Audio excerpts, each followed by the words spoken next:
हाँ जी सर, आप अगर यहाँ पर ध्यान दीजिएगा, ठीक है सर, तो आपके पास मतलब डेल्टा एक्स जो पाथ डिफरेंस निकालना है वही वेव ऑप्टिक्स में सबसे मेन काम माना जाता है। तो डेल्टा एक्स आपके पास आता है S2p माइनस S1p।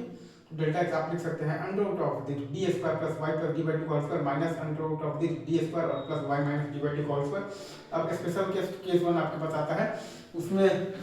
अगर आपके पास ये दिया हुआ है कि d is very very less than d, मतलब कि d छोटा है और d बड़ा है, मतलब कि किसी भी पॉइंट p तक जाना है तो दोनों रेज आपका बेसिकली ऑलमोस्ट पैरेलल नहीं जाएगा, मतलब कि एक फिक्स पॉइंट के बाद तो पाथ डिफरेंस हमेशा जीरो ही होगा, जो भी पाथ डिफरेंस होगा वो उस फिक्स पॉइंट से पहले ही होगा, और वो आपके पास कितना होगा, d sin थीटा होगा। डेल्टा एक्स बराबर है आपके पास d sin theta, delta x बराबर है आपके पास d sin थीटा। अब आता है आपके पास केस टू, अगर आपके पास कुछ दिमाग लगाकर ये आ गया है कि y इज बेसिकली तो very very less than d है,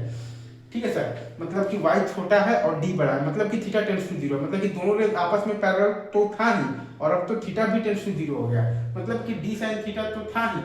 और अब वो बेसिकली तो d tan थीटा में बदलकर आपके पास dy बाई d आ गया, मतलब कि d sin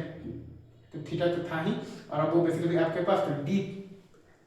tan थीटा में बदलकर आपके पास dy बाई d आ गया, मतलब कि d sin थीटा तो था ही, और अब वो बेसिकली आपके पास d tan थीटा में बदलकर आपके पास dy बाई d आ गया है।